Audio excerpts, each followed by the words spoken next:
Last time पे हमने शायद कुछ क्वेश्चन दिए थे, 2 क्वेश्चन दिए थे, ठीक है ना होमवर्क।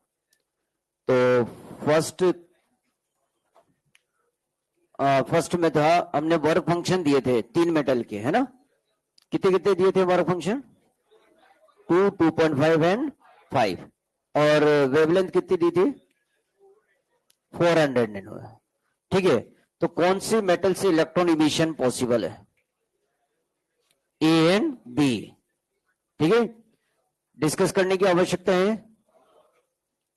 नहीं है, क्योंकि फोटोन की एनर्जी आएगी यहां पर कितना? 3.1 इलेक्ट्रोवोल्ट। और फोटोन की एनर्जी यदि वर्क फंक्शन से ज्यादा है तो इलेक्ट्रॉन इमिशन पॉसिबल है। ठीक है, सो आंसर आ गया इसका तो A and B. Metal A and B can emit electron. ठीक है, अब सेकेंड वाले का आंसर बताओ। 6200 एंगस्ट्रॉम, क्योंकि मैक्सिमम वेवलेंथ की बात कही है तो थ्रेशोल्ड वेवलेंथ हो गया लैम्डा नॉट, और ये एससी अपॉन 5, ये हो गया 12,400 इलेक्ट्रोवोल्ट एंगस्ट्रॉम, और 5 की वैल्यू कितनी है? 2 इलेक्ट्रोवोल्ट। सो ये 6200 एंगस्ट्रॉम, या फिर आप कह सकते हैं 620 नैनोमीटर। यह सेकंड क्वेश्चन हो गया। और फर्स्ट में मेटल ए एंड बी, क्योंकि इमिशन के लिए जो फोटोन की एनर्जी वो वर्क फंक्शन से क्या होनी चाहिए? ज्यादा होनी चाहिए। कंफ्यूजन तो नहीं हुई? ठीक है, सो नेक्स्ट हमने शायद एक्सरसाइज बिगनर बॉक्स नंबर 1 भी दिया था आपको, है ना। बिगनर बॉक्स नंबर 1 में कोई प्रॉब्लम? बिगनर बॉक्स नंबर 1 कोई प्रॉब्लम नहीं है? ठीक है, एक्सरसाइज फर्स्ट में नहीं है, सेकंड में,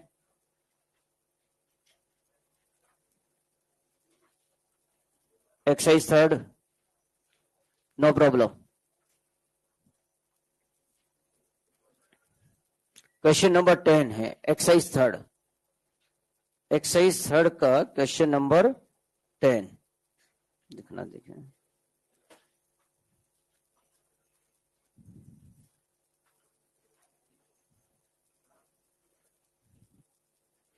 एक्सरसाइज थर्ड क्वेश्चन नंबर 10।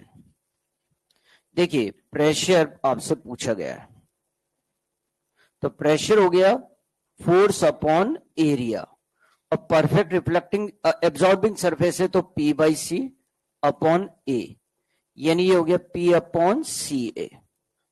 ठीक है, तो ये हो गया हमारे पास P अपॉन सी, और एरिया क्या हो गया? 4 पाई are square.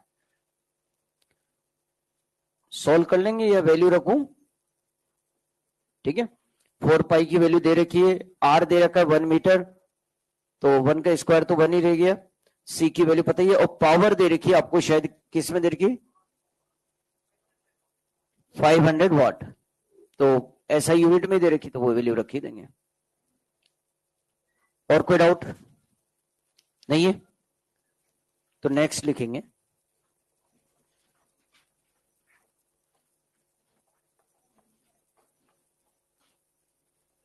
Experimental study of photoelectric effect by Leonard।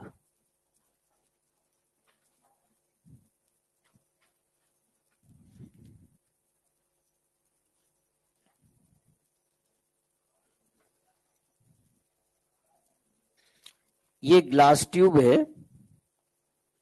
जिसमें ये इलेक्ट्रोड है, इमीटर प्लेट यानी कैथोड, और इस पर हम रेडिएशन इंसिडेंट कर रहा है।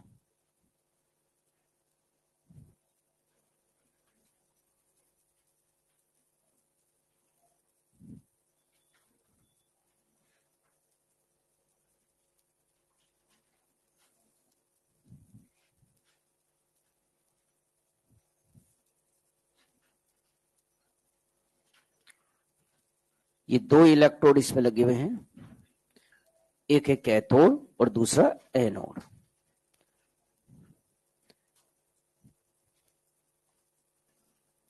रेडिएशन। अब देखिए इलेक्ट्रॉन इमिशन के लिए हमने आपसे कहा था कि फोटोन की एनर्जी वर्क फंक्शन से ज्यादा होनी चाहिए या इक्वल, तभी इमिशन होगा। सो जो एनर्जी फोटोन है is greater than equal to 5। यहां से ये इलेक्ट्रॉन इमिट हो रहा है। ये प्लेट कहलाएगी emitter plate, emitter plate. Emitter plate को ही बोलते हैं कैथोड। ठीक है, ये इमीटर प्लेट यानी कैथोड। ये प्लेट है collector plate,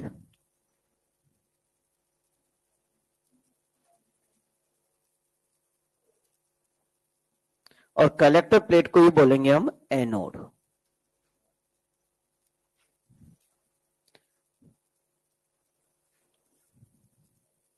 cathode and anode के बीच पोटेंशियल हम अप्लाई करेंगे इन टर्मिनल्स पे। करंट डिटेक्ट करने के लिए हमने मिली एमीटर या माइक्रो एमीटर का यूज कर सकते हैं। ठीक है, स्ट्रेंथ यदि बहुत कम है तो माइक्रोमीटर, स्ट्रेंथ यदि करंट की ज्यादा है तो मिली एमीटर यूज करें। यहां पर हमने एक बैटरी को कनेक्ट कर दिया, कैथोड लो पोटेंशियल पे, एनोड को हाई पोटेंशियल पे रखा। ये वेरिएबल बैटरी है VAC, potential on anode with respect to cathode.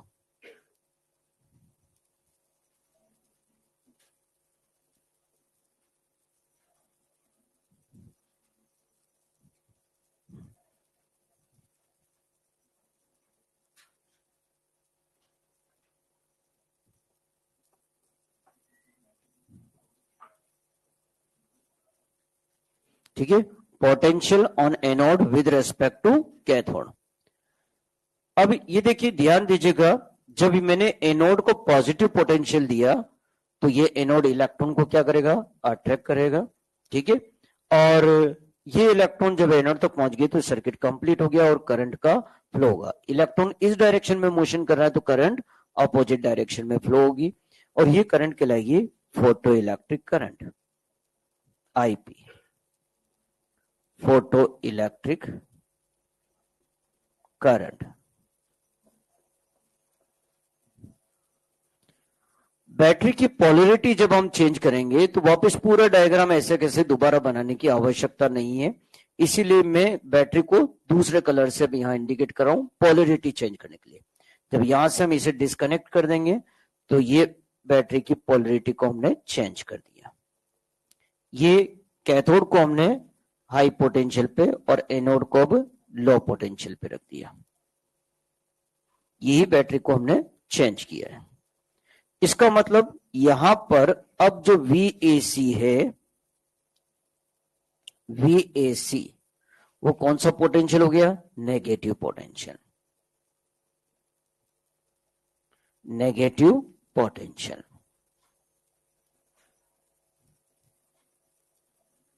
ठीक है, ऑन एनोड। ठीक है, कलर दिखने में प्रॉब्लम आ रही होगी, पर ये रेड कलर से जो लिखा हुआ है मैं दोबारा से रिपीट कर देता हूं। ये नेगेटिव पोटेंशियल, देखो एनोड लो पोटेंशियल पे ना, तो नेगेटिव पोटेंशियल ऑन एनोड, और ये वाला है पॉजिटिव पोटेंशियल ऑन एनोड। ठीक है, वैसे पोटेंशियल, एब्सोल्यूट पोटेंशियल कोई क्वांटिटी नहीं होती, हमेशा रिलेटिव क्वांटिटी होती है, यानी पोटेंशियल डिफरेंस ही होता है। तो जब हमने कह दिया पॉजिटिव पोटेंशियल ऑन एनोड, इसका मतलब कैथोड नेगेटिव पोटेंशियल पे यानी लो पोटेंशियल पे। हमने कहा नेगेटिव पोटेंशियल ऑन एनोड, तो एनोड लो पोटेंशियल पे है, तो कैथोड किस पे हो गया, हाई पोटेंशियल पे हो गया। ठीक है, कंपेरेटिवली वर्ड होता है। यहां से जो इमिटेड इलेक्ट्रॉन है उनकी काइनेटिक एनर्जी डिफरेंट डिफरेंट होगी, रेंज होगी 0 से मैक्सिमम तक। ऐसा क्यों, क्योंकि मेटल के सभी इलेक्ट्रॉन की एनर्जी सेम नहीं होती, बताया था, क्लियर है बात है। इसलिए जो इमिटेड इलेक्ट्रॉन है इनकी काइनेटिक एनर्जी डिफरेंट डिफरेंट है। पहले यहां तक नोट कर लें, फिर इसके बाद आपको आगे डिस्कस करेंगे। जहां भी फिर आपका डाउट हो वो कंटिन्यू आप बोलते चलेंगे।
ये लिखा है effect of anode potential. Anode potential का मतलब एनोड पर जो पोटेंशियल हम अप्लाई कर रहे हैं, कौन सा, VAC, जिसको पूरा आप लिखे तो ऐसे लिख सकते हैं, potential on anode with respect to cathode. Short में बोल सकते हैं हम एनोड पोटेंशियल। ठीक है, तो effect of anode potential on photo electric current. Photo electric current जो पोटेंशियल हम अप्लाई कर रहे हैं उसके साथ किस तरह से चेंज हो रही, उसके हम स्टडी यहां पे कर रहे हैं। मगर हमने इंटेंसिटी को कांस्टेंट कर दिया और फ्रीक्वेंसी को कांस्टेंट कर दिया।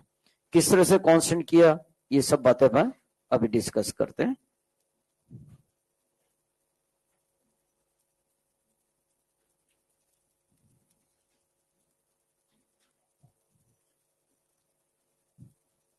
ये IP फोटो इलेक्ट्रिक करंट और ये VAC में ग्राफ लोड कर रहे हैं।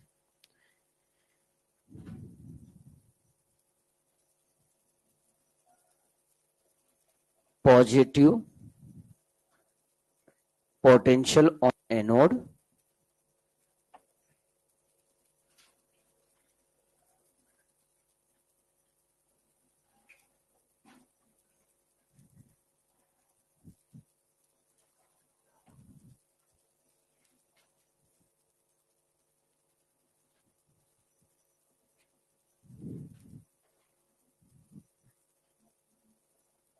Negative potential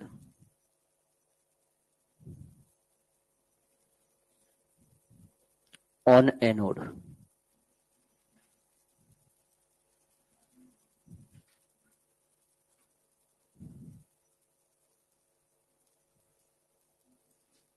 positive potential electron को एक्सीलरेट करेगा, इसलिए हम इसे एक्सीलरेटिंग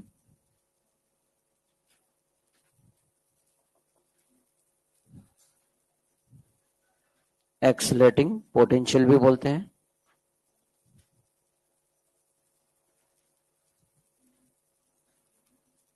और ये रिटार्ड करेगा, इसलिए इसे हम रिटार्डिंग पोटेंशियल भी बोलते हैं।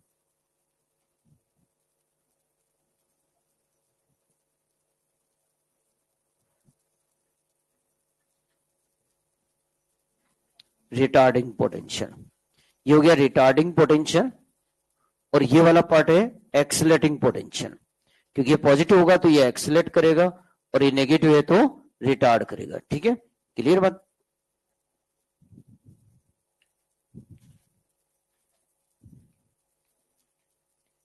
नजर तो आ रहा है ना, ये लिखा हुआ है रिटार्डिंग पोटेंशियल और ये लिख रखा है हमने एक्सीलरेटिंग पोटेंशियल। यानी क्वेश्चन में यदि आपसे कहता है एक्सीलरेटिंग पोटेंशियल लगाया है, इसका मतलब पॉजिटिव पोटेंशियल दिया है एनोड को। वो कहता है रिटार्डिंग पोटेंशियल लगाया, इसका मतलब एनोड को कौन सा पोटेंशियल दे रहा है, नेगेटिव दे रहा है। ठीक है ना, अब समझाने पे अपन इससे समझाना शुरू करते हैं।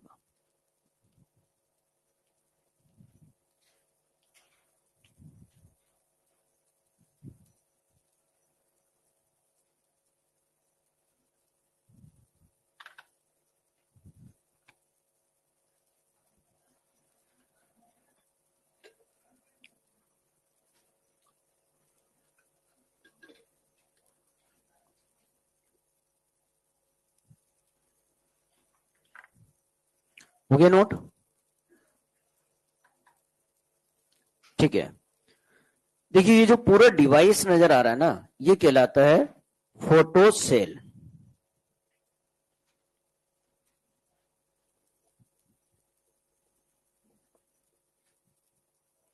ये फोटो सेल कहलाएगा।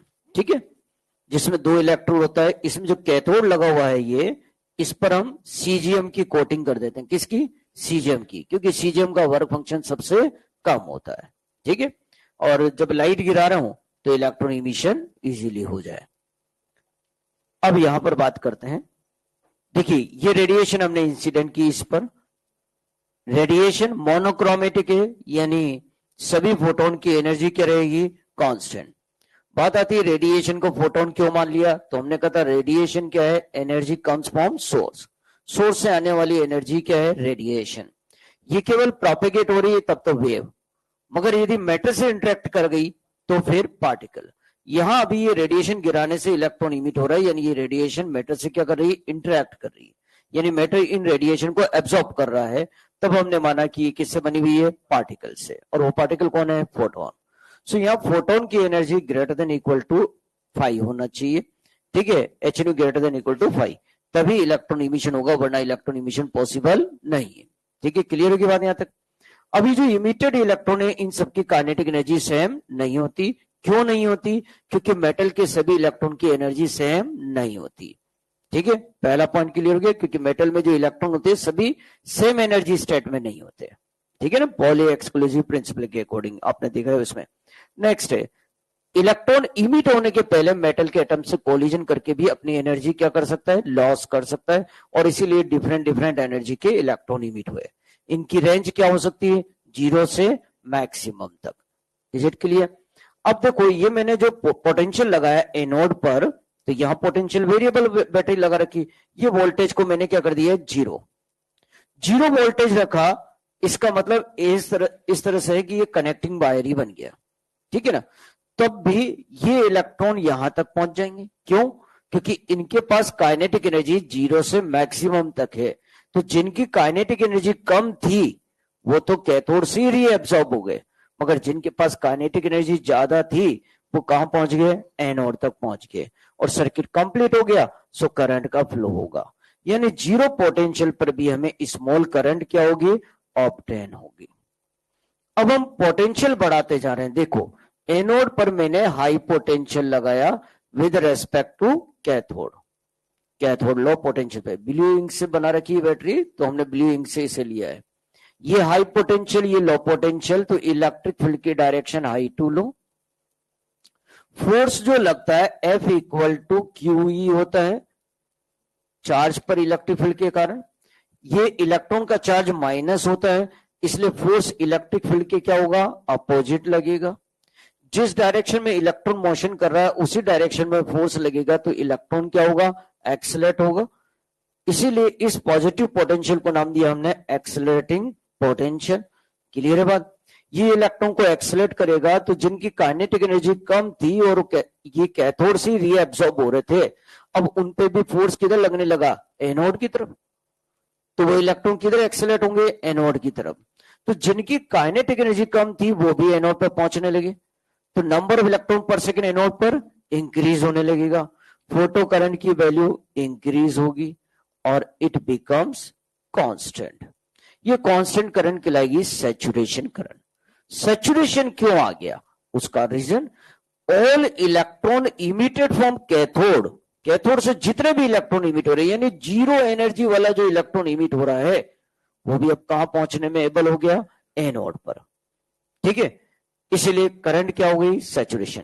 तो बात आती है अब और क्यों नहीं इमिट हो रहा है, उसका रीजन आपने इंटेंसिटी एंड फ्रीक्वेंसी दोनों कांस्टेंट कर रखे हैं। आप अच्छी तरह जानते हैं कि intensity I equal to photon flux H nu होता है। सो फोटोन फ्लक्स का मतलब number of photon per second per unit area, equal to क्या हो गया, I अपॉन H न्यू। आप फ्रीक्वेंसी चेंज नहीं कर रहे, H न्यू कांस्टेंट है, इंटेंसिटी चेंज नहीं कर रहे, I कांस्टेंट है, तो इनका रेशियो भी क्या रहेगा, कांस्टेंट रहेगा। Is it clear? और जब ये चेंज ही नहीं होगा तो फिर इस कंडीशन में जितने फोटोन आ रहे हैं उतने ही इलेक्ट्रॉन इमिट हो सकते, उससे ज्यादा इमिट नहीं हो सकते। Is it clear? कोई डाउट तो नहीं है इसमें? नेक्स्ट है, तो ये करंट कांस्टेंट हो गई, इस करंट को नाम दिया हमने सैचुरेशन करंट। सैचुरेशन करंट जो है ये फोटो इलेक्ट्रिक करंट की मैक्सिमम वैल्यू ही होती है, IP maximum. Photo electric current की जो मैक्सिमम वैल्यू है वही क्या है, saturation current, IS equal to IP maximum. ठीक है, अब हम देखिए इसे कितना ही बढ़ाए, अब तो कोई फर्क पड़ने वाला नहीं है। तो अब हमने क्या किया, इस बैटरी के टर्मिनल को चेंज कर दिया, यहां से डिस्कनेक्ट किया, और ये पोलैरिटी अब इस तरह से हमने कनेक्ट कर दी। क्लियर? तो अब एनोड किस पर आ गया, लो पोटेंशियल। एनोड हो गया लो पोटेंशियल पे। अब रेडिंग से लिख रहा हूं मैं, बैटरी को रेडिंग से दिखा रखा था, और ये हो गया हाई पोटेंशियल। तो अब इलेक्ट्रिक फील्ड की डायरेक्शन इस ओर हो गई, तो फोर्स अपोजिट डायरेक्शन में लगेगा, तो जिधर इलेक्ट्रॉन मोशन कर रहा है उसके अपोजिट डायरेक्शन में फोर्स लग रहा है, तो ये इलेक्ट्रॉन को एक्सेलरेट करेगा या रिटार्ड करेगा, रिटार्ड करेगा। इसीलिए इस नेगेटिव पोटेंशियल को नाम दिया हमने रिटार्डिंग पोटेंशियल।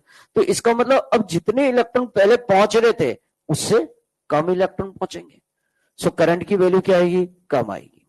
जैसे जैसे नेगेटिव पोटेंशियल और बढ़ाते जाएंगे फोटो इलेक्ट्रिक करंट और डिक्रीज होती जाएगी, और एक सर्टेन मिनिमम नेगेटिव पोटेंशियल पे photo current reduce to zero हो गई। जहां photo current reduce to zero हो गई, इस पोटेंशियल ने मैक्सिमम काइनेटिक एनर्जी वाले इलेक्ट्रॉन को इतना रिटार्ड कर दिया कि वो एनोड पर पहुंचने से पहले क्या हो गया, स्टॉप हो गया। इसलिए इस नेगेटिव पोटेंशियल के मैग्नीट्यूड को नाम दिया हमने स्टॉपिंग पोटेंशियल। अब स्टॉपिंग पोटेंशियल पे इलेक्ट्रॉन यही नहीं रुका रहेगा, फोर्स तो इधर ही लग रहा है ना, तो वापस इलेक्ट्रॉन कैथोड से क्या हो जाएगा, रीएब्सॉर्ब हो जाएगा, यानी इमिशन भी होता रहेगा और रीएब्सॉर्ब भी होता रहेगा। स्टॉपिंग पोटेंशियल पर इससे इलेक्ट्रॉन स्टॉप नहीं होगा फोटो सेल में। ठीक है, क्लियर होगी बात है। ये वी नॉट जो है मैग्नीट्यूड, ये कहलाएगा स्टॉपिंग पोटेंशियल, या फिर इसे कह सकते हैं हम कट ऑफ वोल्टेज।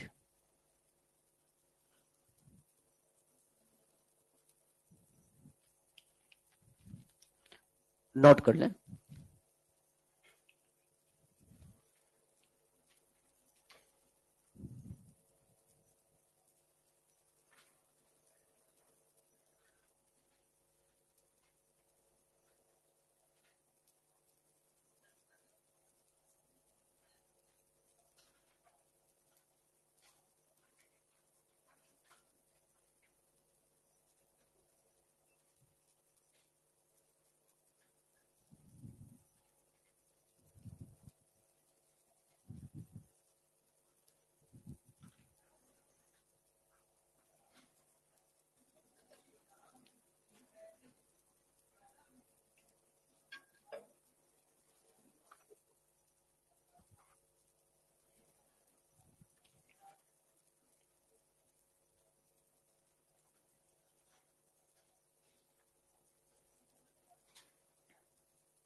हुए नोट, ये स्टॉपिंग पोटेंशियल, या फिर हम इसे कह सकते हैं कट ऑफ वोल्टेज। ये वही कहता है, ये तो रिटार्डिंग पोटेंशियल, नेगेटिव पोटेंशियल, और ये पॉजिटिव पोटेंशियल हो गया accelerating. Saturation current, saturation current किसके बराबर है, फोटो इलेक्ट्रिक करंट की मैक्सिमम वैल्यू। और नोट कर लें तो फिर अपन स्पेशल पॉइंट्स लिखते जाते हैं।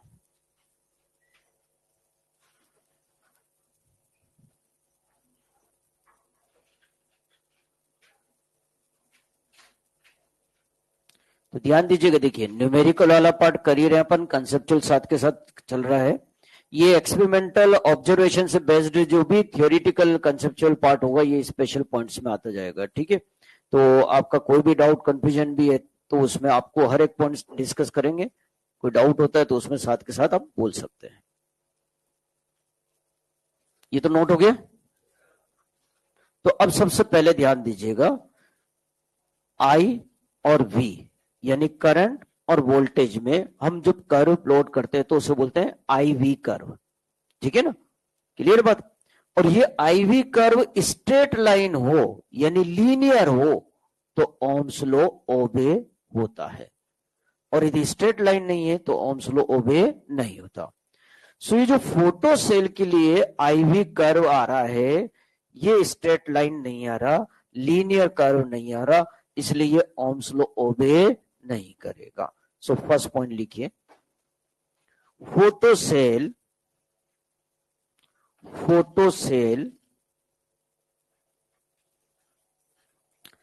doesn't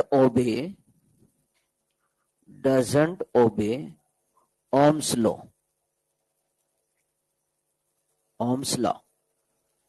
ठीक है, because IV curve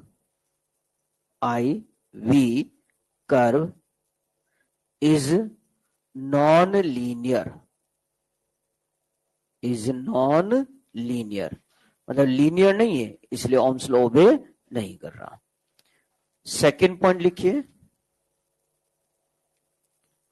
IV curve is non-linear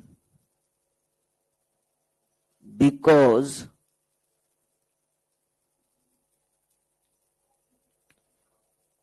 all emitted electron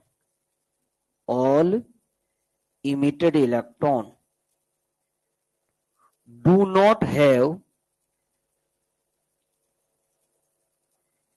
same kinetic energy।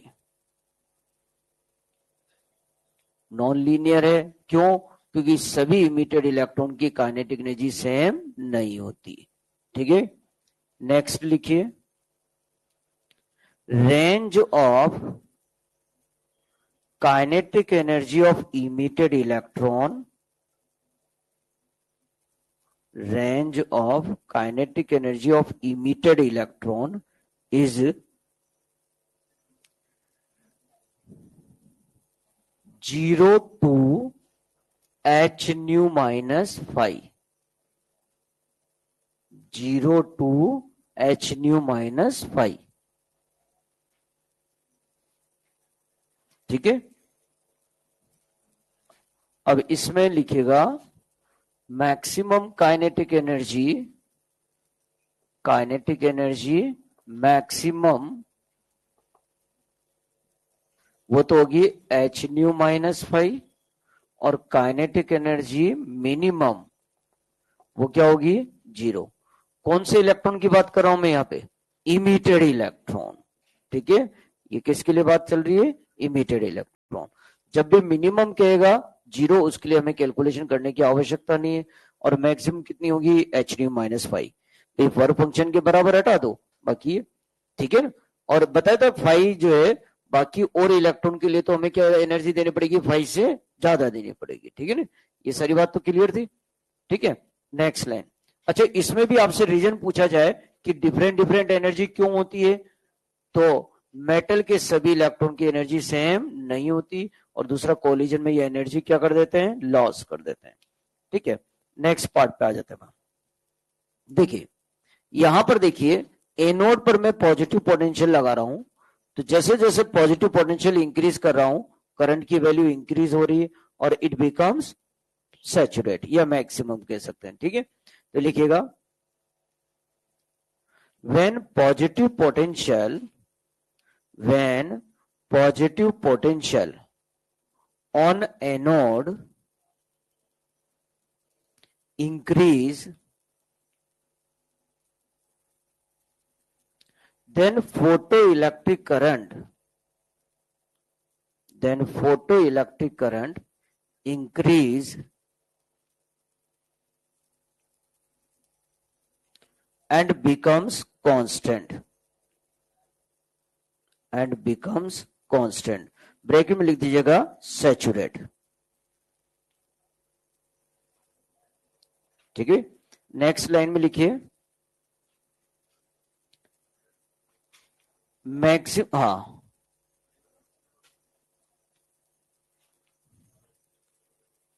हाँ बोलिए।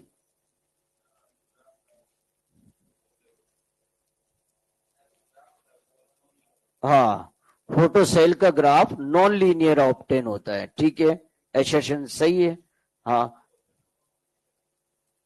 Photo cell is non ohmic device, ये भी सही आंसर है, कोई दिक्कत नहीं है, मगर ज्यादा मेन एक्यूरेट आंसर होगा, ठीक है ना, मगर इसका आंसर ये भी सही है, ध्यान दीजिएगा, क्योंकि यदि वो किस रेस्पॉन्स में पूछ रहा है उसके अकॉर्डिंग, यदि मान लीजिए इसका रीजन वो देता है कि because kinetic energy of emitted electron,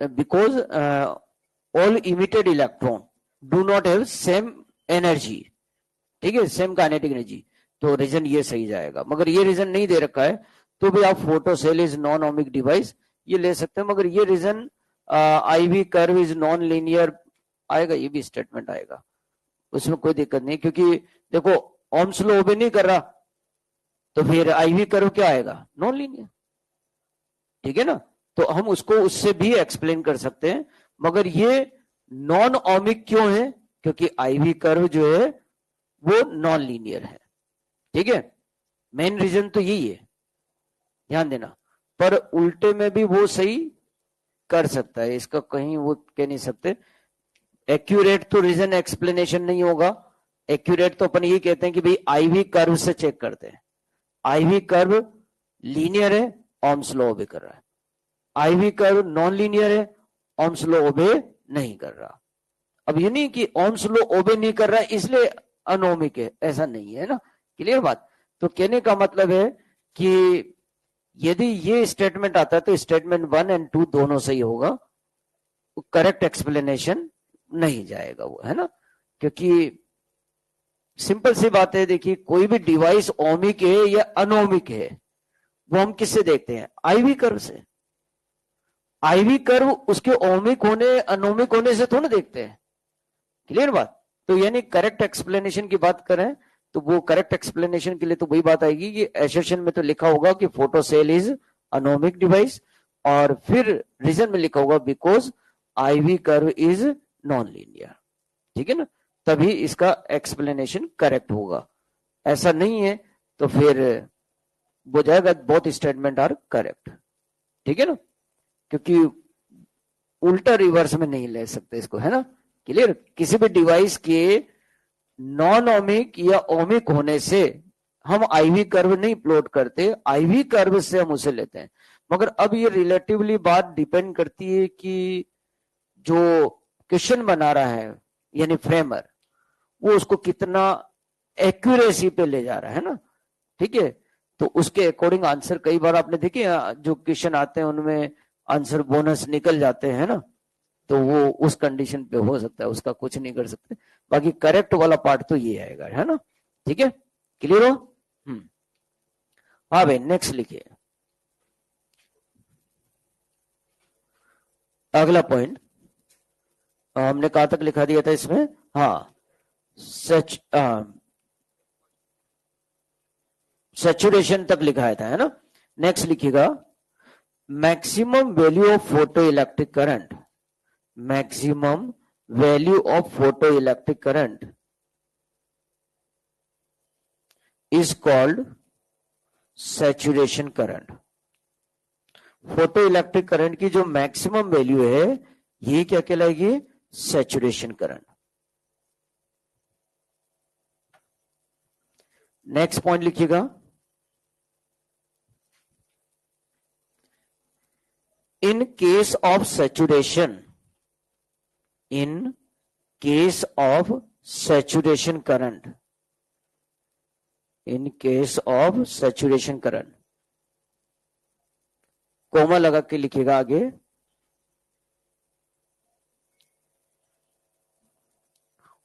all emitted electron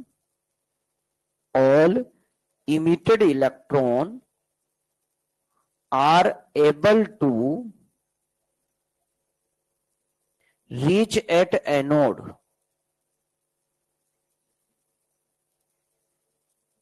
saturation condition में, ऑल इमिटेड इलेक्ट्रॉन, जितने भी इलेक्ट्रॉन इमिट हो रहे हैं, तब उनकी रेंज बताई थी हमने 0 से मैक्सिमम, वो सारे के सारे कहां पहुंचने में एबल हो रहे हैं, एनोड पर, तो फिर करंट हुई सैचुरेशन। ठीक है, नेक्स्ट लिखिए अगला point, number of emitted electron पर सेकेंड इज। ठीक है, अब देखिए आप किससे कैलकुलेट करेंगे, नंबर ऑफ इमिटेड इलेक्ट्रॉन आपको बताना है। यदि सैचुरेशन नहीं आया तब तो कुछ इलेक्ट्रॉन को वापस कैथोड क्या कर लेगा, एब्जॉर्ब। मगर सैचुरेशन आ गया तो सारे इलेक्ट्रॉन कहां पहुंच रहे हैं, एनोड पर पहुंच रहे हैं। इसका मतलब नंबर ऑफ इमिटेड इलेक्ट्रॉन मैं आसानी से कैलकुलेट कर सकता हूं, किस कंडीशन में, सैचुरेशन में। आप अच्छी तरह जानते हैं करंट I इक्वल टू होता है Q/T। अब चार्ज को मैं लिख सकता हूं number of electron into charge on electron upon T, और ये N/T हो गया small n, number of electron पर second into charge on electron. So यहां से मैं कैलकुलेट करूं तो ये हो गया number of emitted electron equal to current upon E. मगर देखिए कोई सी भी करंट लूंगा तो उसमें सारे इमिटेड इलेक्ट्रॉन काउंट नहीं होंगे, मगर मैं करंट लेता हूं मैक्सिमम यानी सैचुरेशन। सैचुरेशन करंट का मतलब IP मैक्सिमम अपॉन ई, और इस कंडीशन में तो मैं कह रहा हूं कि सारे इलेक्ट्रॉन पहुंच रहे हैं, तो जो इमिटेड इलेक्ट्रॉन है मैं इससे कैलकुलेट कर सकता हूं। नोट करें, ई यहां पर इलेक्ट्रॉन का चार्ज है जो, तो 1.6 इंटू 10⁻⁻19 कूलम होगा।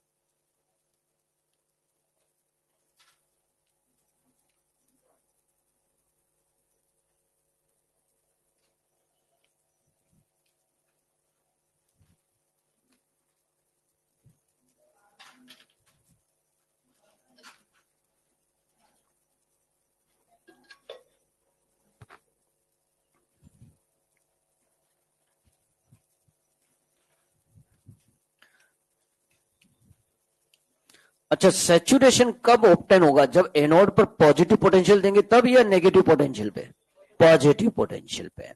सो पॉजिटिव पोटेंशियल से तो इलेक्ट्रॉन एक्सेलेरेट हो रहा है या रिटार्ड हो रहा है, एक्सेलेरेट हो रहा है, और एक्सेलेरेट हो रहा है तो उसकी काइनेटिक एनर्जी इंक्रीज हो रही। इट मींस इलेक्ट्रॉन एनोड पर पहुंचेगा तो उसकी काइनेटिक एनर्जी कैथोड से क्या होगी, ज्यादा होगी। क्लियर है बात। सो नेक्स्ट पॉइंट लिखेंगे, ये हो गया नोट।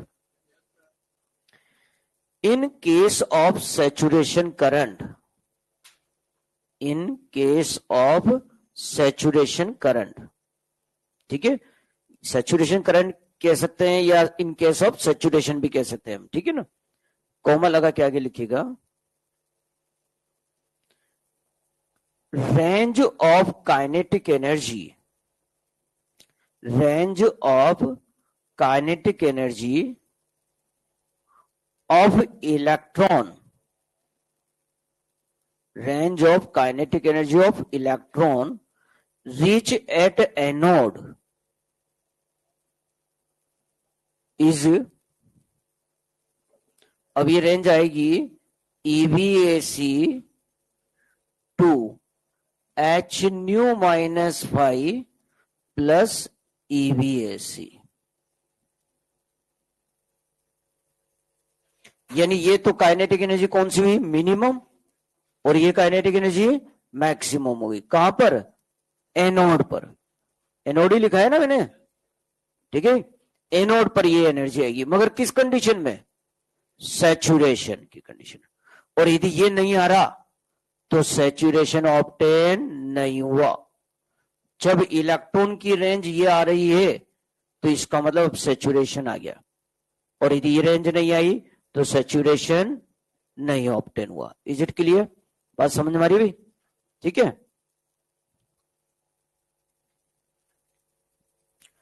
नेक्स्ट लिखिए,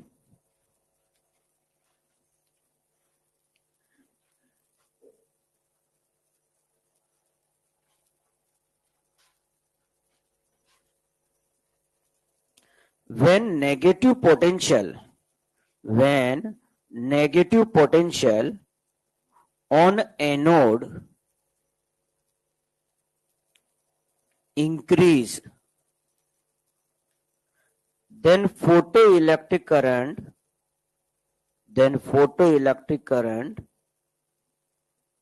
decrease and becomes zero, and becomes zero. देखो नेगेटिव पोटेंशियल बढ़ाते जा रहे हैं तो फोटो करंट क्या हो रही है, डिक्रीज हो रही है, एंड बिकम्स जीरो हो गया. नेक्स्ट पॉइंट लिखिए,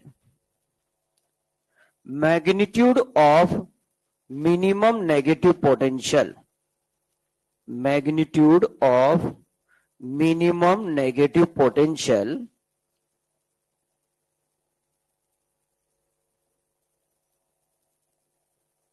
on anode at which photoelectric current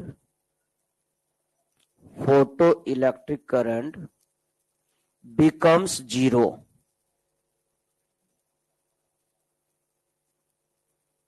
is called stopping potential और cut off voltage. Stopping potential और कट ऑफ वोल्टेज. तो एक्चुअल में स्टॉपिंग पोटेंशियल क्या है, मैग्नीट्यूड है. नेगेटिव पोटेंशियल का क्या है, मैग्नीट्यूड. ठीक है, जिस पर photo current reduce to zero हो जाए. नेक्स्ट अगला पॉइंट लिखिए, maximum kinetic energy of emitted electron, maximum kinetic energy of emitted electron is equal to work done against stopping potential, work done against stopping potential. लिखिएगा kinetic energy maximum किसके बराबर गया, EV not.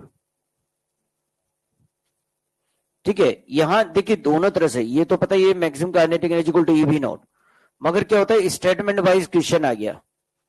Maximum kinetic energy of emitted electron is equal to, first लिख दिया work done by stopping potential, second लिख दिया work done against stopping potential. अब दोनों एक जैसी बात समझ में आ रही ना, मगर दोनों में अंतर है. Work done by stopping potential और second work done against stopping potential, दोनों में साइन का डिफरेंस आ जाएगा, समझिएगा. देखिए मैं इस डस्टर को छोड़ता हूं तो ये नीचे आ रहा है, कौन वर्क कर रहा है, ग्रेविटी, तो वर्क डन बाय ग्रेविटी हुई. मैं इसको ऊपर फेंकूंगा तो वर्क डन अगेंस्ट ग्रेविटी हो रहा है. दोनों क्लियर, समझ में आ रही बात. ठीक है, अब यदि मैं देखिए यहां से ऊपर की ओर फेंकता हूं, ठीक है, तो इनिशियल इसकी काइनेटिक एनर्जी थी, सर्टेन हाइट पे जाकर ये क्या हुआ, रुक गया. तो हमने कहा इसकी काइनेटिक एनर्जी किस में गई, पोटेंशियल एनर्जी में. ठीक है ना, मगर रियलिंग में हुआ क्या, इसने अगेंस्ट वर्क किया किसके, ग्रेविटी के. देखो force mg downward, displacement upward, इन दोनों के बीच का angle 180, cos 180 is minus, so minus minus क्या हो गया प्लस. तो जो चेंज आएगा काइनेटिक एनर्जी में वो किसके बराबर हो गया, वर्क डन अगेंस्ट ग्रेविटी. वही तो इसकी पोटेंशियल एनर्जी में स्टोर हुआ ना. बात समझ में आ रही, कोई कंफ्यूजन तो नहीं. ऐसे कैसे ही यहां पर देखो ये लो पोटेंशियल है और ये हाई पोटेंशियल, जब नेगेटिव पोटेंशियल दिया तो ये लो हो गया. तो अब इसके कारण फोर्स इस डायरेक्शन में लग रहा है और इलेक्ट्रॉन इस डायरेक्शन में जा रहा है, तो ये इसको रिटार्ड करता जाएगा. रिटार्ड कर रहा है तो यानी ये इलेक्ट्रॉन किसके अगेंस्ट वर्क कर रहा है, पोटेंशियल के. तो जो इसकी काइनेटिक एनर्जी में जितना लॉस होता जाएगा वो वर्क डन अगेंस्ट इसमें स्टॉपिंग पोटेंशियल में जाता जाएगा. अब काइनेटिक एनर्जी पूरी क्या हो गई, जीरो, तो सारा का सारा किस में गया, work done against stopping potential. कोई कंफ्यूजन नहीं है भाई. और एक और मैक्सिमम काइनेटिक एनर्जी बताई थी इमिटेड इलेक्ट्रॉन की, वो क्या थी, Hν माइनस फाइव.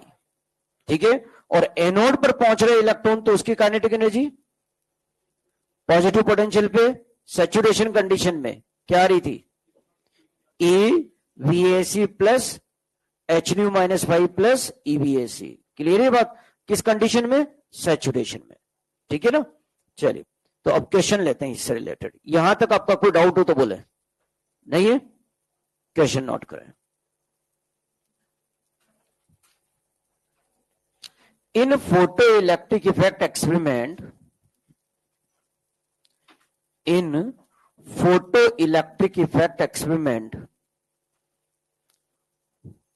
कॉमा लगा के लिखिएगा, maximum kinetic energy of emitted electron, maximum kinetic energy of emitted electron is 4 electron volt.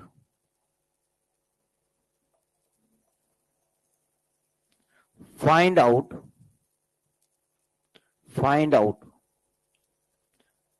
अब फर्स्ट पार्ट लिखिए, stopping potential,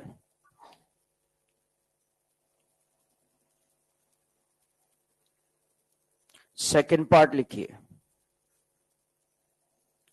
stopping potential on anode with respect to cathode, stopping potential on anode with respect to cathode। Third लिखिए, potential on anode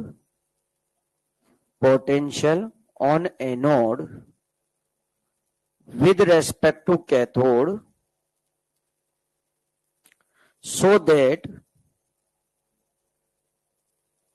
photoelectric current becomes zero, photoelectric current becomes zero. देखिए यहां इस question को वो तीन तरह से दे सकता है, तो वो लैंग्वेज वाइज हमने आपको यहां पर बता दिया। अब आपको उसके आंसर बताने हैं। फर्स्ट का आंसर क्या आएगा, 4 वोल्ट, सेकंड का आंसर -4 वोल्ट, थर्ड का -4 वोल्ट आएगा। जब भी विद रेस्पेक्ट की बात करेगा तो आपको साइन से बताना होगा। देखिए है ना, अब हमें स्टॉप करना है तो कैथोड के रेस्पेक्ट में एनोड को मैं हाई पोटेंशियल तो रख ही नहीं सकता, इलेक्ट्रॉन स्टॉप ही नहीं होगा। तो फिर कैथोड के रेस्पेक्ट तो मुझे एनोड को क्या रखना पड़ेगा, लो पोटेंशियल, तभी स्टॉप कर सकता हूं। और दोनों कंडीशन में करंट को जीरो या स्टॉप करने की बात कर रहा है तो फिर एनोड पर पोटेंशियल कैथोड के रेस्पेक्ट क्या होना चाहिए, माइनस। ठीक है ना, मगर जब केवल स्टॉपिंग पोटेंशियल ही पूछेगा तो मैग्नीट्यूड ही बताएंगे। तो फर्स्ट वाले पार्ट में हमें पता है kinetic energy maximum equal to होता है EV नॉट। सो यहां हमारे पास आ गया V nought equal to kinetic energy maximum upon E। Maximum kinetic energy आपको दे रखा है 4 इलेक्ट्रॉन वोल्ट अपॉन E, तो ये आ गया 4 वोल्ट।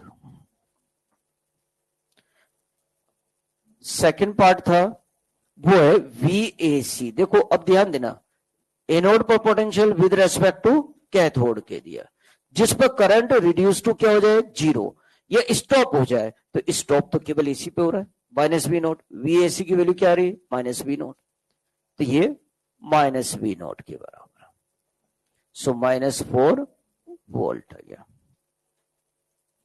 थर्ड वाले पार्ट पे देखें तो VAC कह रहा है जिसमें करंट रिड्यूस टू क्या हो जाए, जीरो। अब करंट रिड्यूस टू जीरो तो वही नेगेटिव पे हो रही, किसके बराबर, -V नॉट, तो ये -V नॉट ही है, -4 वोल्ट।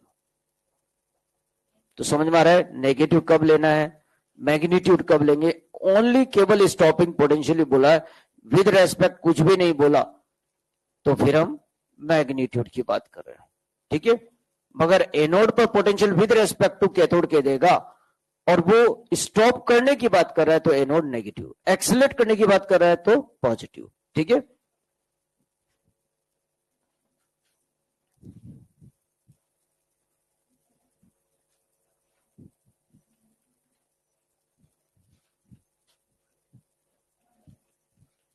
नेक्स्ट क्वेश्चन लिखिए,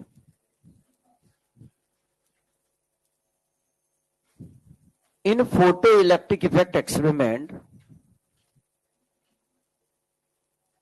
in photoelectric effect experiment,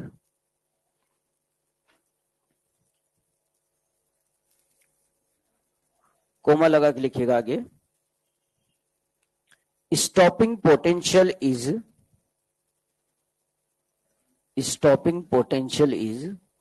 4 volt. If ratio of charge to mass of electron, if ratio of charge to mass of electron is 1.8 into 10 to the power 11 coulomb per kg. 1.8 into 10 to the power 11 coulomb per kg. Find out. First part लिखिए, range of kinetic energy of emitted electron, range of kinetic energy of emitted electron. Second लिखिए, maximum speed of emitted electron, maximum speed of emitted electron. करिए question.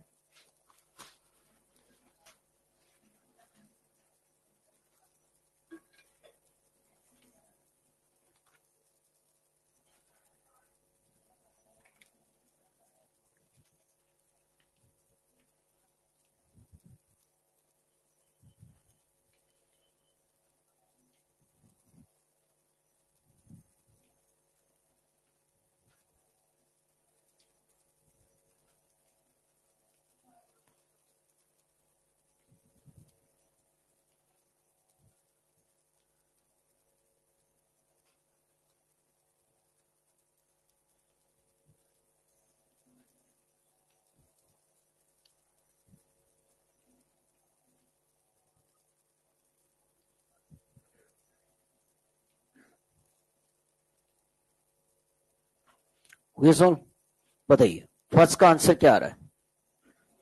0 to 4 electron volt. बिल्कुल सही जवाब. Range of kinetic energy of emitted electron. तो यह आ जाएगा 0 to 4 electron volt, क्योंकि EV not तक रहेगा. कोई कंफ्यूजन तो नहीं है इसमें? ठीक है. नेक्स्ट, सेकंड का आंसर बताओ. 1.2 into 10 to the power 6 metre per second. कितनों के आ रहा है आंसर? Very good. क्योंकि देखिए मैक्सिमम काइनेटिक एनर्जी की बात करें तो maximum kinetic energy equal to EV nought. ठीक है. अब मैक्सिमम काइनेटिक एनर्जी को लिख सकते हैं हम half M V square equal to EV naught. तो यहां से हम v कैलकुलेट करेंगे तो v equal to under root 2 e by M into V naught. अब e बाई एम की वैल्यू हमें दे ही रखिए, वैल्यू रख देंगे under root 2 e by M की value 1.8 into 10 to the power 11 और v नॉट की वैल्यू 4. सो यह आएगा 1.2 into 10 to the power 6 metre per second.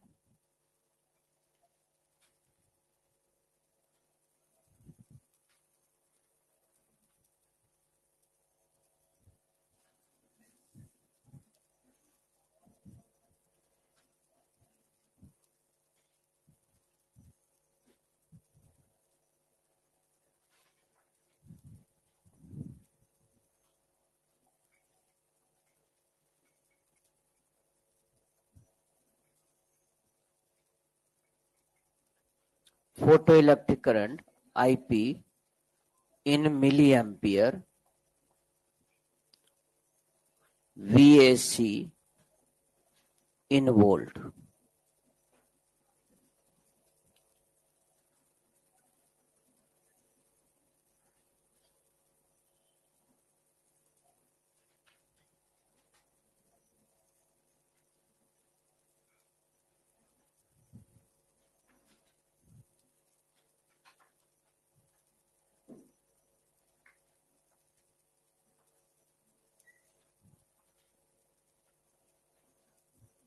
1 2 3 4 5 6 7 8 9 10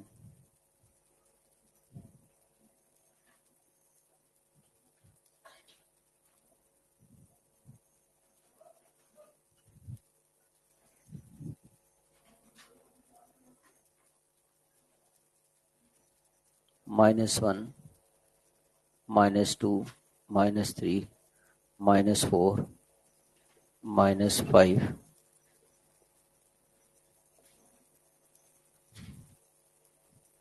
लिखिए भी find out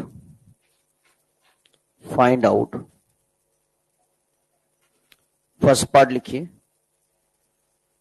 maximum kinetic energy of emitted electron, maximum kinetic energy of emitted electron. Second लिखिए minimum kinetic energy of emitted electron.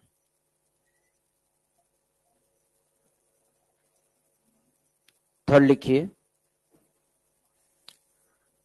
Number of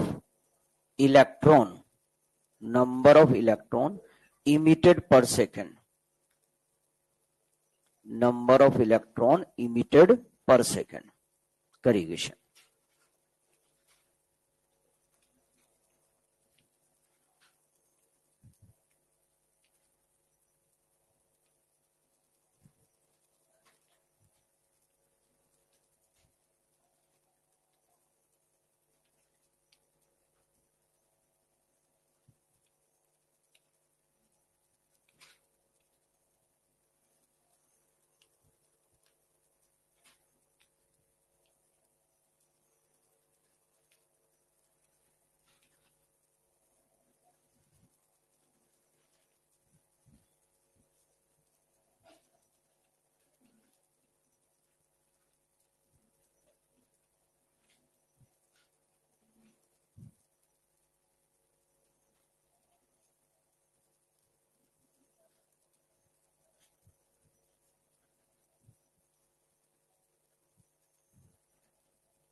okay solve. First का answer बताएं 5 electronvolt, बिल्कुल सही जवाब है, क्योंकि जहां पर करंट रिड्यूस टू जीरो हुई ये पोटेंशियल हो गया stopping potential. Minus V nought minus cancel हो जाएगा तो केवल वी नोट, तो स्टॉपिंग पोटेंशियल क्या आ रहा है 5 volt. So kinetic energy maximum equal to होता है ईवी नॉट, सो ई और ये 5 वोल्ट तो ये आ गया हमारे पास 5 इलेक्ट्रॉन वोल्ट। सेकेंड पार्ट 0, क्योंकि काइनेटिक एनर्जी मिनिमम की बात करेंगे इमिटेड इलेक्ट्रॉन की तो वो हमेशा 0 ही रहेगी। थर्ड पार्ट 5 इंटू 10⁻16, बिल्कुल सही जवाब, क्योंकि देखिए यहां पर इसकी देखिए सैचुरेशन करंट IS वो IP मैक्सिमम वैल्यू हो गई और ये मैक्सिमम वैल्यू कितनी है 8 मिली एम्पियर आ रही है। तो हम नंबर ऑफ इलेक्ट्रॉन की बात करें Ne तो IP maximum upon E, IP maximum है 8 मिली यानी 10⁻³ और E की वैल्यू 1.6 इंटू 10⁻19। सो 5 इंटू 10⁻16 इलेक्ट्रॉन पर सेकेंड। इलेक्ट्रॉन कोई यूनिट नहीं है इसलिए पर सेकेंड काउंट होगा। कोई कंफ्यूजन इसमें, कोई डाउट नहीं है?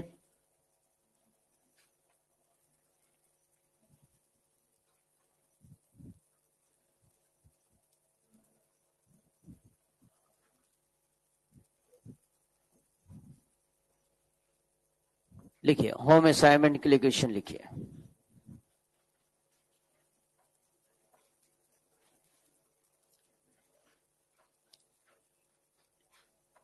in photoelectric effect experiment, in photoelectric effect experiment,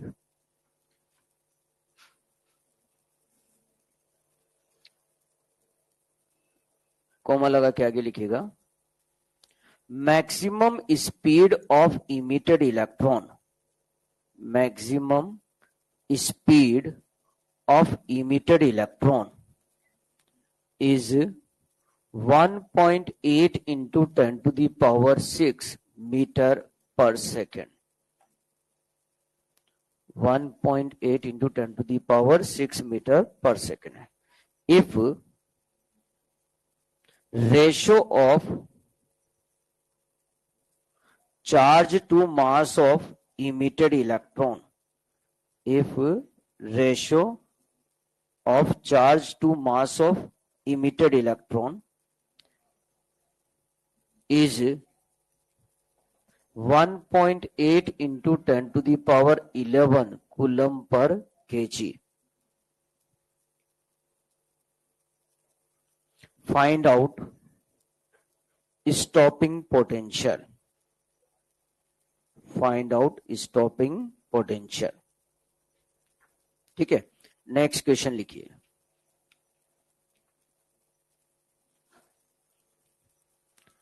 radiation of wavelength 310 nanometre 310 nanometer are incident on emitter plate of work function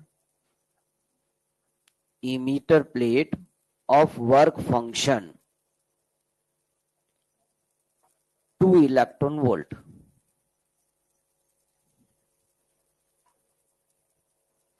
If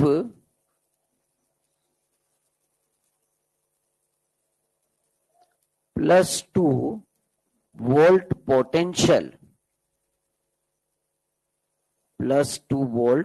potential applied on anode with respect to cathode,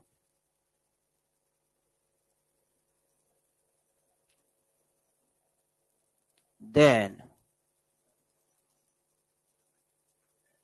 अब first part लिखिए electron emission will stopped.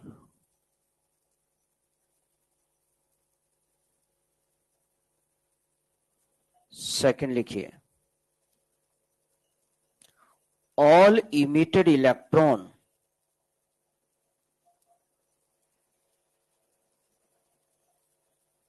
have kinetic energy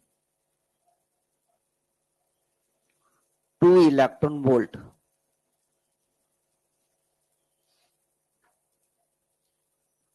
third लिखिए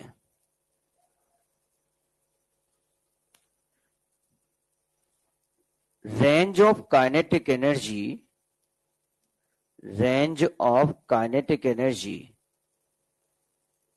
of electron reach at anode is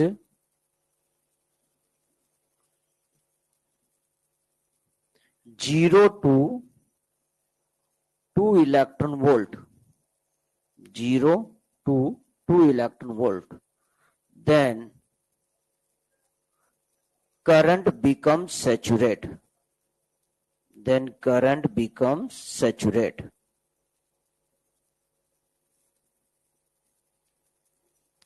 fourth लिखिए kinetic energy of emitted electron may be 1.5 electron volt. Kinetic energy of emitted electron may be 1.5 electron volt. ठीक है, तो ये दोनों question से आप करेंगे. नेक्स्ट अगले पॉइंट पर आ जाए.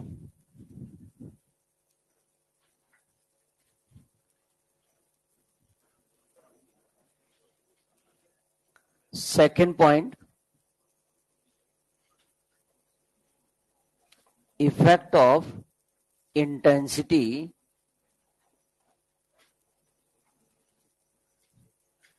on saturation current and stopping potential when frequency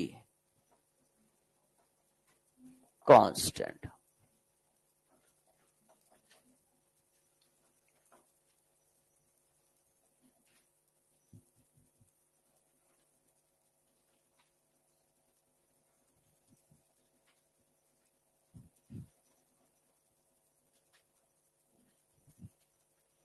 तो देखिए अब यहां पर बात आ रही है कि भाई हमने क्या किया, ये जो लाइट सोर्स है, इस लाइट सोर्स से व्हाइट कलर की लाइट आ रही थी जो क्या थी, नॉन मोनोक्रोमेटिक, है ना। अब नॉन मोनोक्रोमेटिक को हमने मोनोक्रोमेटिक में बदल दिया, इसके आगे ग्रीन कलर का ग्लास लगा दिया, तो कौन सी लाइट आ रही, ग्रीन लाइट। ठीक है, फ्रीक्वेंसी कांस्टेंट होगी जब तक फिल्टर हम चेंज नहीं कर रहे। और इस लाइट सोर्स और कैथोड के बीच की डिस्टेंस भी हमने क्या कर दी थी, कांस्टेंट। सो इंटेंसिटी कांस्टेंट थी। मगर अब हम डिस्टेंस को चेंज कर रहे हैं तो फ्रीक्वेंसी तो चेंज नहीं होगी, क्योंकि आ तो ग्रीन कलर की लाइट ही है। डिस्टेंस चेंज करने से इंटेंसिटी क्या हो रही है, चेंज हो रही है। ठीक है, तो इंटेंसिटी चेंज कर रहे हैं बट फ्रीक्वेंसी चेंज नहीं कर रहे हैं। ये आप अच्छी तरह जानते हैं कि इंटेंसिटी इक्वल टू होता है P अपॉन 4 पाई डी स्क्वायर, पॉइंट सोर्स के लिए पावर पर यूनिट एरिया। एंड इंटेंसिटी हमने ये भी लिखा था I equal to photon flux H nu. ठीक है, यहां आप फ्रीक्वेंसी चेंज नहीं कर रहे तो एच न्यू इज कांस्टेंट। देखो इस लाइट सोर्स की पावर मान लीजिए 10 वाट है, तो जब मैं कैथोड के इसके नजदीक ले जा रहा हूं तब इसकी पावर कितनी होगी, 10 वाट ही रहेगी। भाई उससे दूर जाने पास आने से उसकी पावर थोड़ी चेंज हो रही है, वो तो उतनी है। ठीक है, केवल चेंज हो रही है इंटेंसिटी। सो पावर कांस्टेंट है, 4 पाई कांस्टेंट है। क्लियर।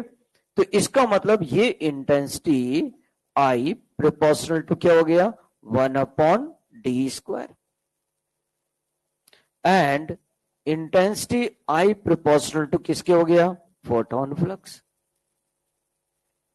तो मैं यहां पर यह कह सकता हूं कि यदि मैं डिस्टेंस को डिक्रीज करता हूं तो इंटेंसिटी क्या होगी, इंक्रीज होगी। और इंटेंसिटी इंक्रीज होगी तो फोटोन फ्लक्स क्या होगा, इंक्रीज होगा। फोटोन फ्लक्स का मतलब है नंबर ऑफ फोटोन पर सेकंड पर यूनिट एरिया। और जब नंबर ऑफ फोटोन ज्यादा आएंगे तो एक फोटोन एक इलेक्ट्रॉन को एनर्जी देता है, नंबर ऑफ फोटोन ज्यादा आएंगे तो नंबर ऑफ इलेक्ट्रॉन भी ज्यादा इमिट होंगे। So number of electron emitted per second increase हुआ, और ये number of electron emitted per second increase होगा तो सैचुरेशन कंडीशन में हमने कहा था all electron emitted from cathode are able to reach at anode. तो यानी सैचुरेशन करंट भी क्या होगी, इंक्रीज। और वैसे भी देख लो, हमने आपको बताया था याद हो तो कि सैचुरेशन करंट होती है नंबर ऑफ इलेक्ट्रॉन इनटू ई। तो जब नंबर ऑफ इलेक्ट्रॉन इंक्रीज होगा तो सैचुरेशन करंट क्या होगी, इंक्रीज होगी, क्योंकि ई तो क्या है, कांस्टेंट है। कोई कंफ्यूजन तो नहीं है इसमें, क्लियर है बात। सो मैं इसे ऐसे अरेंज कर सकता हूं कि देखिए सैचुरेशन करंट किस पे डिपेंड कर रही है, नंबर ऑफ इलेक्ट्रॉन। क्लियर बात है तक। तो सैचुरेशन करंट किस पे डिपेंड कर रही है, नंबर ऑफ इलेक्ट्रॉन। और नंबर ऑफ इलेक्ट्रॉन किस पे डिपेंड करेंगे, नंबर ऑफ इंसिडेंट फोटोन पर। सबसे पहले हमें ये चेक करना है इलेक्ट्रॉन इमिशन हो रहा है या नहीं, यानी इंसिडेंट फोटोन की जो फ्रीक्वेंसी है हमने बताया था थ्रेशोल्ड से कम हो गई तो इलेक्ट्रॉन इमिशन ही नहीं होगा। वेवलेंथ थ्रेशोल्ड वेवलेंथ से ज्यादा होगी तो इलेक्ट्रॉन इमिशन नहीं होगा, या फोटोन की एनर्जी वर्क फंक्शन से कम होगी तो इलेक्ट्रॉन इमिशन ही नहीं होगा। तो सबसे पहले हम ये चेक करेंगे इमिशन हो रहा है, ठीक है, तो फिर नंबर ऑफ फोटोन देखेंगे। और ये नंबर ऑफ फोटोन किसके साथ चेंज हो रहा है, इंटेंसिटी। और इंटेंसिटी किसके अकॉर्डिंग चेंज हो रही है, डिस्टेंस के अकॉर्डिंग। तो इससे रिलेटेड भी क्वेश्चंस आपके बन जाते हैं। यहां आई एस है saturation current,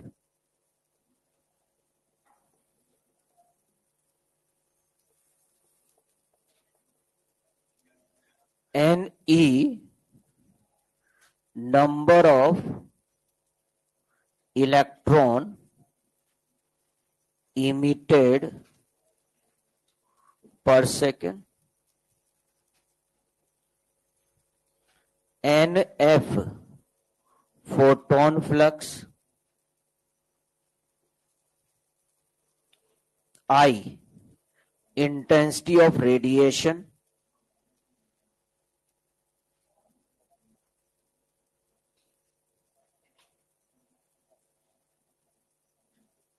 intensity of radiation, और डी यहां पर है distance between light source and cathode.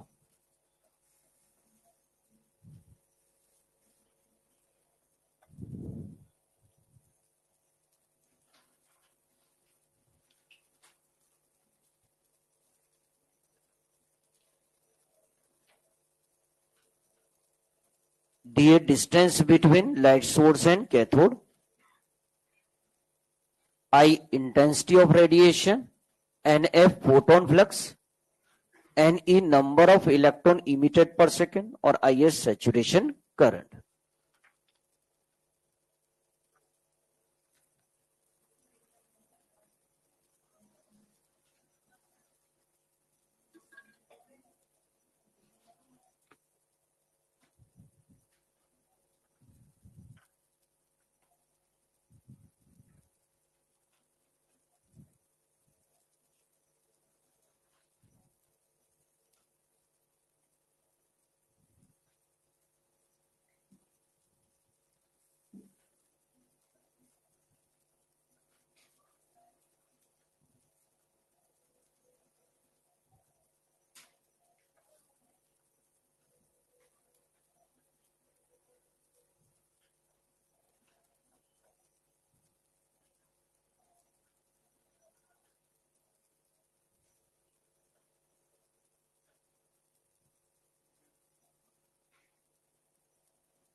हो गया नोट? तो यहां ये बात तो क्लियर हो गई कि सैचुरेशन करंट इंटेंसिटी क्या हो गया, डायरेक्टली प्रोपोर्शनल। ठीक है, नेक्स्ट है, अब स्टॉपिंग पोटेंशियल पे देखते हैं कि इंटेंसिटी का क्या इफेक्ट आ रहा है।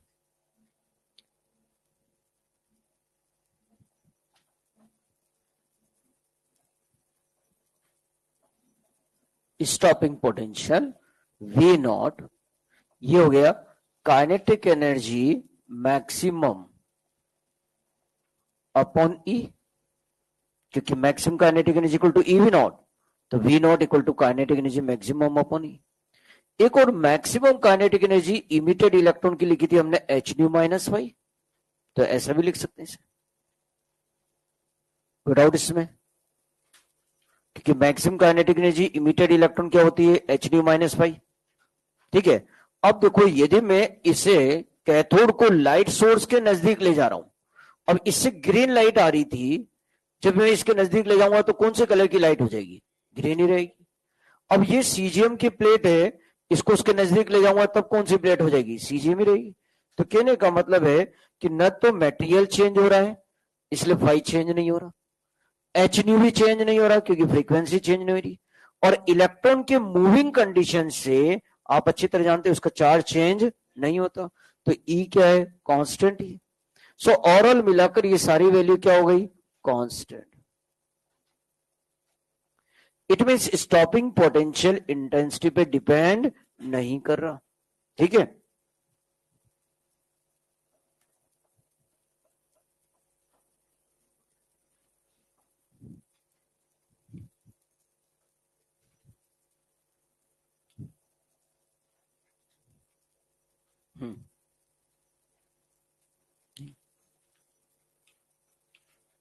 है कंफ्यूजन तो बोलो, नहीं है?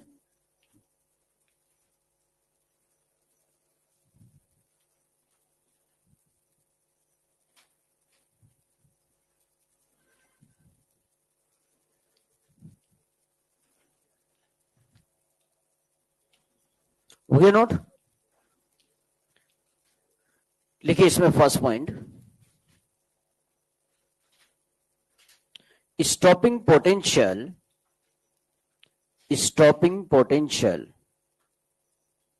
and maximum kinetic energy of emitted electron. Repeat कर रहा हूं वापस, stopping potential and maximum kinetic energy of emitted electron are independent of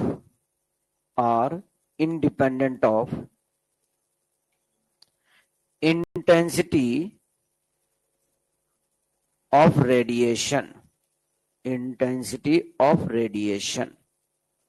when frequency is constant.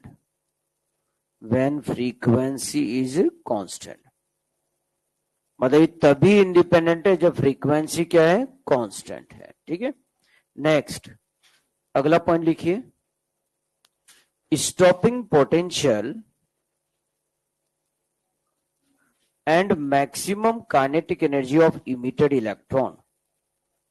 Stopping potential and maximum kinetic energy of emitted electron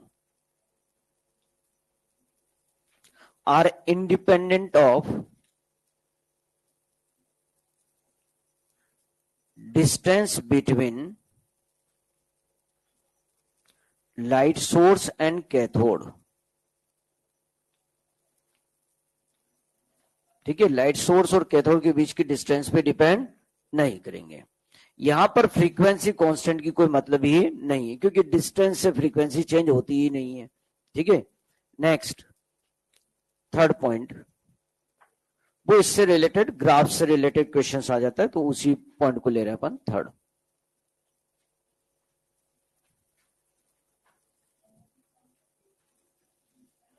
IP photo electric current और VAC में graph है।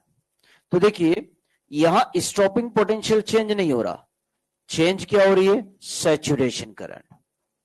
Different intensity पे saturation current different आ रही है। ये saturation current IS1 हुआ, IS2 हो गया और ये IS3 हो गया। ये इंटेंसिटी I1 है, ये I2 है और ये I3 है। यानी आपसे इसमें पूछा जा सकता है ऑर्डर ऑफ इंटेंसिटी। तो ऑर्डर ऑफ इंटेंसिटी में सबसे ज्यादा कौन हो गया, I3। तो I3 इज ग्रेटर देन होगा I2, I2 is greater than I1, because saturation current proportional to किसके है, इंटेंसिटी के। ठीक है, नेक्स्ट है एक और ये वाले पार्ट से रिलेटेड आपका क्वेश्चंस बनता है। देखिए इन सब के लिए स्टॉपिंग पोटेंशियल क्या है, सेम। तो आपसे वो क्वेश्चन में कह सकता है कि स्टॉपिंग पोटेंशियल सेम आ रहा है, ये ग्राफ दे देगा तो अपना आप ही दिख रहा है सेम है। तो ये तभी सेम हो सकता है व्हेन फ्रीक्वेंसी क्या होगी, सेम होगी और वर्क फंक्शन भी सेम होगा। यदि ये अलग अलग हो गया तो फिर स्टॉपिंग पोटेंशियल सेम हो ही नहीं सकता। देखिए भाई आपने V0 की वैल्यू सेम चाहते हैं, अब यदि मैं फ्रीक्वेंसी तो सेम रख देता हूं इन सब की, मगर मटेरियल चेंज कर दूं तो फिर ये डिफरेंस सेम कैसे आएगा, क्लियर बात। इसलिए फिर मटेरियल भी क्या होना चाहिए, सेम होना चाहिए। तो इस पे भी क्वेश्चन बन जाता है और एक इस वाले पार्ट पे भी क्वेश्चन बन जाता है। ग्राफ तो वो खुद बना हुआ ही देगा ये। हाँ बोलो, कौन सा पहला पॉइंट है? हाँ NCERT book, new NCERT book में ये क्लियर, आप पीछे पॉइंट्स टू पॉइंटर पढ़ेंगे ना तो उसमें क्लियर लिख दिया, stopping potential is independent of intensity of radiation when frequency is constant. क्योंकि क्या है, मैंने देखो ग्रीन कलर का जो बल्ब था उसकी जगह वॉयलेट कलर का बल्ब ले लिया, अब फ्रीक्वेंसी क्या हो गई? चेंज हो गई ना, इंटेंसिटी भी चेंज हो गई, और फ्रीक्वेंसी चेंज होगी तो फोटोन की एनर्जी चेंज हो गई, और जब फोटोन की एनर्जी ये फ्रीक्वेंसी चेंज होगी रही तो वही है, तो फिर स्टॉपिंग पोटेंशियल क्या आएगा? अलग आएगा। क्लियर बात? इसलिए तो यहां लिख दिया कि ये सेम तभी ये सेम बनेगा, वरना सेम बन ही नहीं सकता। ठीक है। हाँ, अब ये बात आती है कि जैसे हमने कहा भाई इंटेंसिटी को हमने डबल कर दिया, स्टॉपिंग पोटेंशियल बताओ। तो देखो, जब जो चीज चेंज कर रहा है दूसरी वैल्यू को चेंज करने की उसने बात ही नहीं की, तो हम उसे कांस्टेंट ही कंसीडर करते हैं। ठीक है।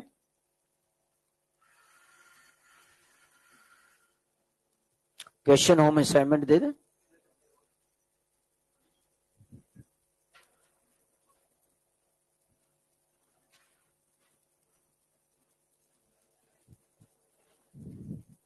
लिखिए, विच ग्राफ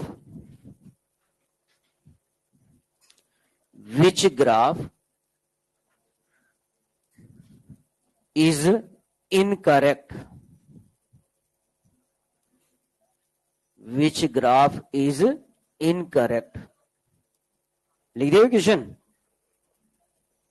इसमें फर्स्ट ऑप्शन से saturation current and intensity,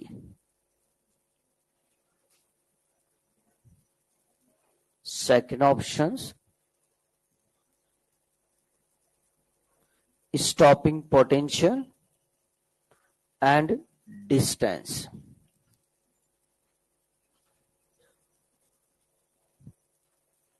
third है सैचुरेशन करंट एंड डिस्टेंस,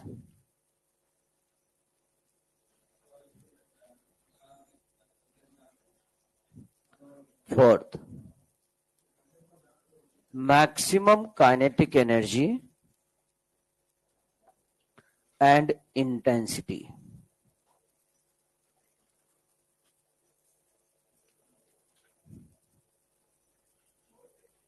कौन सा आंसर आएगा? सेकेंड ही बिल्कुल इनकरेक्ट है। Very good. ठीक है।